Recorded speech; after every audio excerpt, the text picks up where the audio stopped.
네, 여러분 반갑습니다. 반갑습니다, 여러분. 네, 오늘부터 마가복음이 시작되겠습니다. 신약 성경 통독이 시작되겠습니다. 네, 우리가 지금까지 구약 성경을 총 9개월 넘는 시간 동안에 살펴봤는데, 그렇다면은 구약 성경에서 신약 성경으로 넘어갈 때 우리가 기억해야 될 포인트가 뭐가 있을까? 세 가지 정도로 제가 정리해 드릴 수가 있겠습니다. 첫 번째는 뭐냐면, 구약 성경에서 신약 성경으로 넘어갈 때 일단 되게 어두워요. 그 상황이 정말 칠흑 같은 어둠입니다. 이 마가복음에 오늘 읽게 될 마가복음에 보면은 예수님께서 새벽 미명에 나가서 기도하신다 그런 장면이 있는데, 새벽 미명이라는 것은 바로 이 태양이 해가 떠오르기 직전이죠. 떠오르기 직전에 가장 어두운 순간, 그걸 이제 새벽 미명이라고 하는데, 그런 표현들이 단순한 물리적 표현이라기보다는 어떻게 보면 좀 상징적인 의미를 가지고 있는 것이죠. 이 시대를 가리키는 이 인류의 모습, 그리고 그 시대 당시의 모습, 그리고 하나님의 백성들의, 유대인들의 모습, 그 모습이 어떤 모습이었냐면 어두웠다. 시대적으로는 여전히 제국이 지배하고 있었던 상황, 그게 이제 첫 번째 포인트고, 두 번째는 뭐냐면은 이스라엘 백성들도 정말 거룩한 하나님의 백성으로 살아내지 못한 그런 반복되는 죄악과 그것으로 해서 하나님께서 신실하게 계속 약속을 하시면서 끌고 오시지만 여전히 불신실한 그런 이스라엘의 모습. 그래서 마지막에 결국에는 회의주의에 빠져서 말라기로 끝나고, 그리고 400년 이제 암흑기가 또 진행이 되다가 이제 예수님이 오시는데, 그렇게 하나님 백성들의 희망 없는 상태, 이제 그런 것들이 또 두 번째 포인트가 될 수 있고, 그렇다면 세 번째 포인트는 뭐냐면은, 그럼 끝인가? 그럼 하나님의 인류를 구원하시겠다고 하나님 하시는 그 하나님의 언약, 하나님의 신실하심, 이 하신 그 창조주 하나님의 신실하신 사랑, 그것은 어디로 가는 것인가? 결국 우리에게 희망이 없고 오직 하나님만 바라보는, 태양만 떠오를 것을 바라보고 있는 어둠 속에 있는 백성들의 모습이 이 신약 성경에 들어가기 전에 배경이다. 이제 그렇게 좀 볼 수가 있겠습니다. 자, 그러면 이제 우리가 여러분들 잘 알고 있듯이 신약 성경은 복음서로 시작됩니다. 그리고 복음서의 양이 어마어마합니다. 그래서 복음서를 다 보면은 거의 신약 성경의 한 30-40%는 거의 다 봤다라고 얘기를 해도 과언이 아닐 정도의 분량을 가지고 있습니다. 근데 이 복음서는 한 권이 아니라 4권이에요. 그래서 이 4권을 어느 권도 빠질 수 없이 다 통독을 해야 되는데, 먼저는 우리는 이제 기록된 순서로 출간된 순서로 볼 겁니다. 제일 먼저 출간된 책이 마가복음일 확률이 굉장히 높은데, 그 이유는 나중에 여러분들이 성경 365 저희 채널에 성경 365 마가복음 해설 가이드를 한번 보시기 바랍니다. 그 마가복음이 제일 먼저 기록된 책인데, 그러면 이제 이 첫 번째 책인 이 마가복음은 어떤 내용일까? 이것도 또한 세 가지 포인트로 정리해 볼 수가 있겠습니다. 말씀드렸듯이 마가복음은 최초의 복음서고, 그리고 이 마가복음은 스토리 위주로 되어 있습니다. 이야기 위주로 되어 있습니다. 그럼 다른 복음서는 안 그러냐? 그렇지 않습니다. 마태복음은 설교문이 많고, 요한복음은 설교문이 더 많고, 예수님의 어록, 그런 예수님의 설교, 이런 본문이 훨씬 더 많은 양을 차지하고, 그렇습니다. 누가복음도 나름대로 독특함을 가지고 있고, 어쨌든 마가복음 처음부터 끝까지 이야기 위주로 쭉 진행이 되고, 그리고 아주 요약적이면서도 시간적 순서로 진행이 되는데, 중요한 건 뭐냐면은 마가복음에 보면 즉시, 곧 이런 단어들이 종종 등장합니다. 그러니까 마가복음에서 강조하고자 하는 건 뭐냐면은 되게 역동적으로, 예수님께서 3년 동안 공생애를 했지만 그 시간들을 아주 압축적으로, 뭔가 역동적으로, 아주 빠르게, 아주 긴박하게 이 이야기를, 스토리를 써내려 가려고 하는 그런 모습들을 보입니다. 그게 이제 두 번째 특징이고, 세 번째는 뭐냐면 그런 긴박한 분위기를 만들어내면서 뭘 강조하고 싶으냐 하면은 그 종으로 오신 예수님. 그래서 종으로 오셔서 핍박당하고 고난당하면서 십자가를 향해서 묵묵히 가는 그런 예수님. 그리고 뒤를 돌아보면서 제자들에게, 너희들은 그렇다면 이런 종으로 온 나의 모습, 십자가를 향해서 가는 나의 모습을 너희들 과연 따를 것이니? 이렇게 묻는 예수님의 모습, 그게 바로 하나님 나라다라는 것을 가르쳐주고자 하시는 예수님의 모습, 그게 마가복음의 전체 핵심적인 포인트다. 이제 그렇게 말씀을 드리면서 마가복음을 들어가 보도록 하겠습니다. 자, 세 가지 정리해 드렸습니다. 신약 성경을 넘어갈 때 배경이 되는 세 가지 포인트, 그리고 마가복음의 세 가지 포인트 말씀을 드렸습니다. 자, 그러면 마가복음 오늘은 1에서 4장까지를 살펴봐야 하는데, 금방 읽습니다. 그리고 마가복음 재밌어요. 그러니까 여러분들 이제 이야기 흐름만 제가 쭉 포인트만 좀 짚어드리고 마지막 결론 좀 내어드리면, 먼저 1장을 시작하면 1장 1절부터 13절까지는 서문입니다. 서문. 이제 그러니까 예수님의 이야기를 시작할 때 전체 마치 주제 같은 그런 단락을 제시를 하는데, 마가복음은 심플해요. 그냥 뭐 탄생 비화 다 생략, 그리고 뭐 예수님의 고난, 그 공생애를 시작하기 전에 광야, 고난 뭐 이런 거 거의 생략, 아주 한 문장으로 끝, 뭐 이렇게 아주 심플하게 넘어가는데, 핵심은 뭐냐면 1장 1절에서 13절까지 내용을 보면은 1장 2절 보시면 선지자 이사야의 글에라고 얘기를 하면서 예수님께서는 이사야뿐만이 아니라 그 다른 이제 예언자들의 그 예고되어졌던 그 하나님의 메시아, 미래의 종말의 메시아, 그 말씀의 성취자로서 오셨다. 이제 이걸 이제 강조하고자 해요. 처음에 서문에서. 그리고 1장 10절에 보면은 물에서 올라오실 때 하늘이 갈라짐과 성령이 비둘기같이 내려오시는 걸 보시더니 11절이 중요해요. 하늘로부터 소리가 나기를 너는 내 사랑하는 아들이라 내가 너를 기뻐하노라. 이게 이제 시편 말씀이에요. 시편 말씀인데 시편 2편인가? 아마 그렇습니다. 그래서 이 다윗의 자손으로 오신, 이 다윗의 시죠. 다윗의 자손으로 오신 예수님. 그래서 결국 다윗의 언약의 성취, 그리고 선지자 예언들의 성취, 이제 이런 구약 성경의 예언들을 증거로 사용하면서 예수님께서는 바로 이 세상을 구원하시고자 하시는 신실하신 하나님의 행동의 결과로 하나님께서 보내신 하나님의 메시아다. 이런 걸 이제 강조하면서 서문이 시작되고 있습니다. 자, 그런데 1장 14, 15절이 어떻게 보면 주제라고 얘기할 수가 있겠어요. 마가복음의 주제. 그래서 14절, 15절을 여러분들이 가능하다면 외우면 좋겠는데, 그러나 우리 그럴 시간은 별로 없고, 그러니까 핵심만 보면 14절에 하나님의 복음을 예수께서 갈릴리에 오셔서 하나님의 복음을 전파하여, 이렇게 얘기를 하죠. 그러니까 자, 우리는 이제 마가복음에 보면은 하나님 나라라고 얘기를 하는데, 이게 마태복음에 가면은 천국으로 바뀝니다. 천국은 하늘나라. 마가복음에 나온 하나님의 나라는 또 다른 의미죠. 하나님의 나라는 하나님의 통치와 관련된 표현 같고, 하늘나라는 뭔가 물리적인 집이 있는 것 같은 느낌이 듭니다. 그래서 사실 마태복음의 독자들이 유대인들이다 보니까 천국이란 말을 쓴 거지, 본래는 하나님의 나라가 적절한 표현입니다. 그러니까 결국에는 기독교가 얘기를 하는 복음이라는 것은 천당을 믿는 복음이 아니라 하나님의 나라를 믿는 복음이에요. 그래서 하나님의 복음을 전파해 이르실 때 때가 찼고 하나님의 나라가 가까이 왔으니, 그러니까 하나님의 나라는 가는 게 아니라 하나님의 나라는 오는 거죠. 그러니까 구약에서 예언되어져 왔던 그 신실하신 하나님의 행동을 통한 메시아의 나라가 도래했다.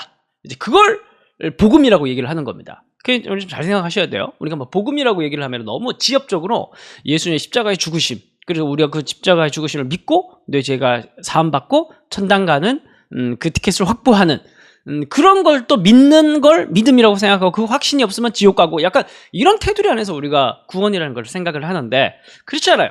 신약 성경을 보면, 여기서 마가복음 이야기를 보면 하나님의 복음을 전파하여 이르시되 때가 찼고 하나님 나라가 가까이 왔다. 이게 복음이에요.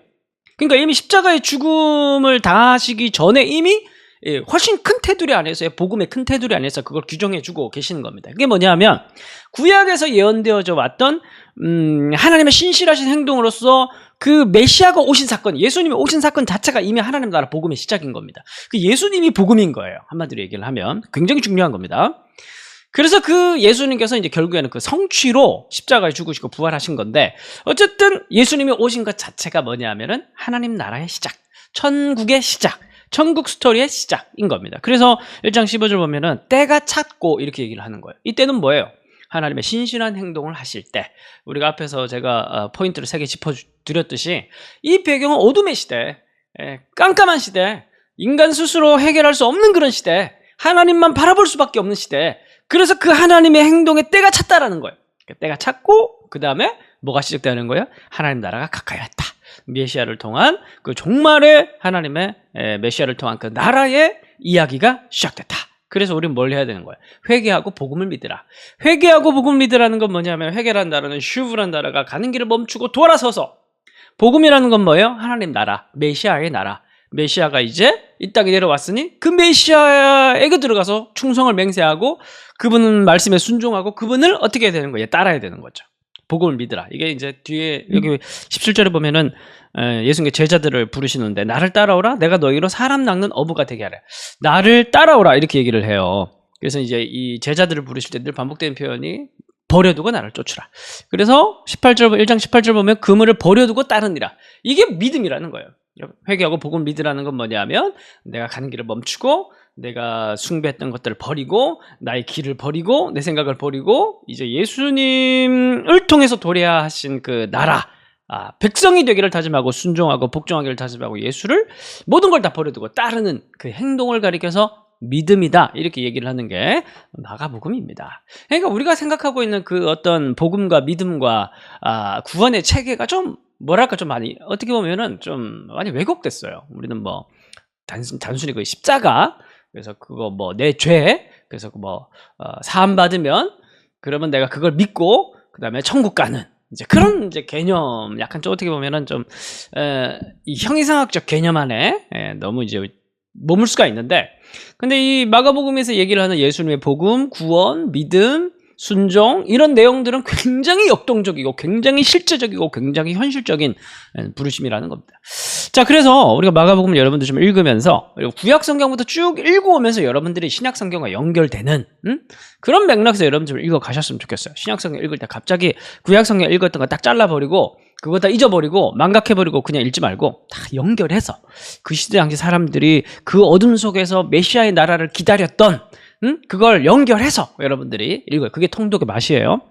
자, 그래서 1장 21절부터 해서 이제 막 퍼져나갑니다. 이제 예수님의 활동이 막 이제 지역을 점점 마치 원이 커지듯 제일 먼저는 그 나사렛, 갈릴리, 그 다음 점점 이제 커지는 거예요. 그래서 1장 21절 보면 가버나움으로 갔다가 1장 28절에는 갈릴리 사방으로 퍼지더라.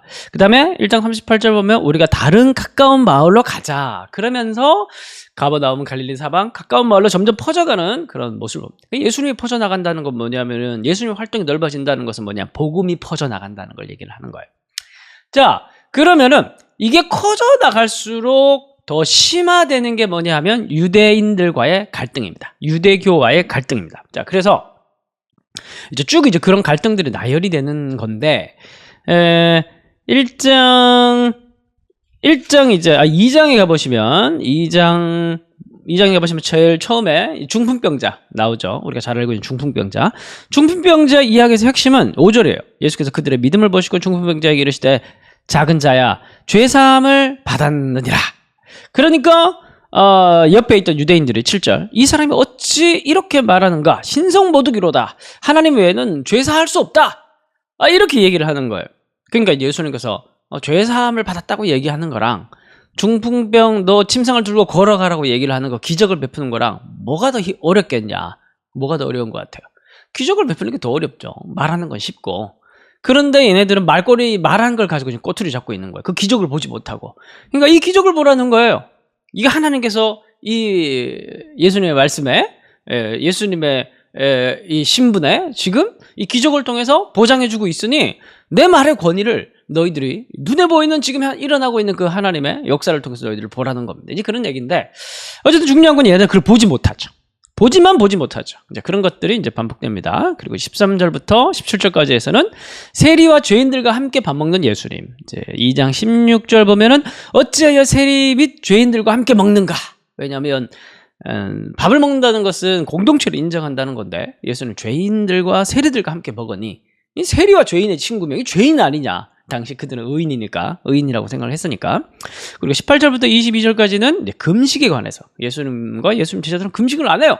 맨날 먹고 마시는 걸 즐기는 것 같아. 이 사람들을 봤을 때. 그래서 이 사람들은 유대인들은 꾸며진 경건 이런 것들에 형식주의에 빠져있는 그러면서 자기들 스스로가 의인이라고 생각하는 그러면서 역동적으로 급진적으로 도래하게 된 예수님을 알아보지 못하고 있는 신앙인이 아니라 종교인이 되어버린 화석화된 종교인의 모습으로 되어버린 그들의 모습을 지금 고발하고 있는 거예요. 그러니까 23절부터 내용은 뭐냐면은 이제 안식일 그 유명한 이제 안식일 논쟁으로 들어가는데 그래서 여러분 쭉 읽어보시면 아시겠지만 복음서를 읽어보시면 아시겠지만 가장 심각했던 예수님과 유대인과의 갈등의 핵심은 안식일이 있습니다. 그래서 이제 안식일 논쟁 때문에 이 유대인들이 예수님을 죽여야겠다 이제 그렇게 결단하고 모의하는 그런 장면이 나와요. 그게 3장 6절입니다. 바리새인들이 나가서 곧 헤롯 왕과 함께 어떻게 하여 예수를 죽일까 의논하니라. 이제 이게 안식일날 예수님께서 사람을 고치는, 손 마른 사람의 손을 고치는 그 논쟁 때문에 예수님을 죽여야겠다, 이제 이렇게 다짐을 하고 있는 겁니다. 그러면서 그 이후에 나오는 이야기가 뭐냐면은 이제 그렇게 예수님을 적대시하는, 예수님을 보지만 알아보지 못하는 사람들의 이야기가 한편 나오고, 대조로 예수님을 알아보는 사람이 아니라, 중요합니다, 요게. 그러니까 예수님을 알아보지 못하는 사람은 거의 다예요. 그런데 이런 사람들과 함께 잘 몰라도 예수님께서 은혜로 부르시는 일부의 사람들에 대한 내용이 나옵니다. 그게 누구냐면은 12제자들이죠. 그래서 3장 13절부터 해서 보면 12를 세우고 그들에게 권능을 주시면서 이제 나가서 복음을 전파하라고 이제 힘을 주시면서 뭐 그런 얘기들이 나옵니다. 그러니까 그렇게 사실 믿음이라는 거, 구원이라는 건 뭐냐면은 내가 예수를 믿어서 구원받는 게 아니라 예수님께서 그냥 선택해서 부르시는, 절대적으로 선택해서 부르시는 은혜의 역사임을 또 증거하고 있는 거예요. 그러면서 여기 보면 이제 3장 31절부터 보면은 이제 예수님의 가족들이 예수님을 찾지만은 예수님께서는 그 가족들을 거부하고, 3장 35절 보면 하나님의 뜻대로 행하는 자가 내 형제요 자매요 어머니다. 뜻대로 하는 건 뭐냐면 버리고 예수님을 쫓는 자들이죠. 자, 그리고 4장에서도 여러 가지 천국 비유들이 나오는데, 천국 비유의 핵심은 뭐냐면 4장 12절 보면 그들로 보기는 보아도 알지 못하며 듣기는 들어도 깨닫지 못하여 돌이켜 죄 사함을 얻지 못한다는 얘기를 하는데, 이 들어도 듣지 못하고 보아도 보지 못하는 자들이 당시 일반적 유대인들이죠. 그런데 허락된 자들이 있어요. 들을 끼는 자들아 들으라, 이렇게 얘기를 하면서 듣기를 허락된 사람들이 있어요. 그게 누구냐면은 예수님의 제자들이 되는 겁니다. 그리고 예수님을 따르는 사람들이 되는 겁니다. 그러니까 무슨 말이냐면, 이건 하나님 나라는 비밀이에요. 4장에서는 천국에 대한 비유가 나오는데, 예수님이 전파하시는 그 복음, 그러니까 예수님 그분 자체가 복음이에요. 그러니까 예수님을 보아도, 예수님의 기적을 통해서 혹은 예수님의 말씀을 통해서 예수님을 보아도 뻔히 명백히 보이는데, 그분이 하나님의 아들이시라는 것을 뻔히 명백히 보이는데 그걸 보지 못하는 거예요. 가리워져 있기 때문에. 그래서 하나님 나라는 비밀이다, 이렇게 얘기를 해요, 4장에서. 그런 그 비밀이란 건 뭐냐면은 감춰진 거죠. 근데 이 비밀이라는 것은 싹 불러놓고 살짝 열어주면서 이거 너만 보여주는 거야, 봐라. 그러면서 보여주는 게 뭐냐면 예수님을 따르고 예수님이 선택한 예수님의 제자들과 예수님을 따르는 자들이라는, 허락된 자들, 그 천국을 볼 수 있도록 허락된 자들, 이제 그런 얘기가 4장에서 나옵니다. 그런데 그런 자들에게는 예수님이 핍박을 당하는 것 같이 세상이 가만두지 않을 거예요. 그래서 4장 35절부터 41절까지 해서 보면 무슨 말이 나오냐면, 바로 그 유명한 광풍이 있는 바다 위에 배 속에 있는 제자들에 대한 이야기가 나옵니다. 그러면서 이때 당시에 독자들의 이야기죠. 독자들, 이제 유일하게 아주 소수로 초대교회 당시에 예수님을 알아보고 믿음을 가지고 예수님을 쫓지만 로마에 박해 있었던 그 독자들을 향한 이야기이기도 합니다. 그럼에도 불구하고 우리는 예수를 따라야 한다. 그러면서 이 긴박한 그런 상황 가운데, 그리고 역동적으로 이제 잠시도 쉴 수 없이 역동적으로 막 전파되고 있는 그 하나님 나라, 그 하나님 나라에 우리가 끝까지, 바다가 폭풍이 몰아칠지라도 우리가 끝까지 믿음과 신앙을 지키면서 끝까지 그분에게 복종하고 순종할 것을 요구하는 그런 제자도의 책이 마가복음이고 1장에서 4장까지가 그 앞단락이다, 이제 그렇게 말씀을 드릴 수가 있겠습니다. 자, 오늘 결론 및 적용. 오늘 중요한 포인트가 뭐냐면 하나님 나라예요. 회개하라, 하나님 나라가 가까이 왔다.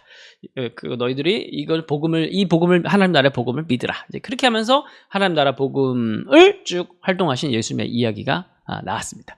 회개란 뭐냐? 멈추는 거예요.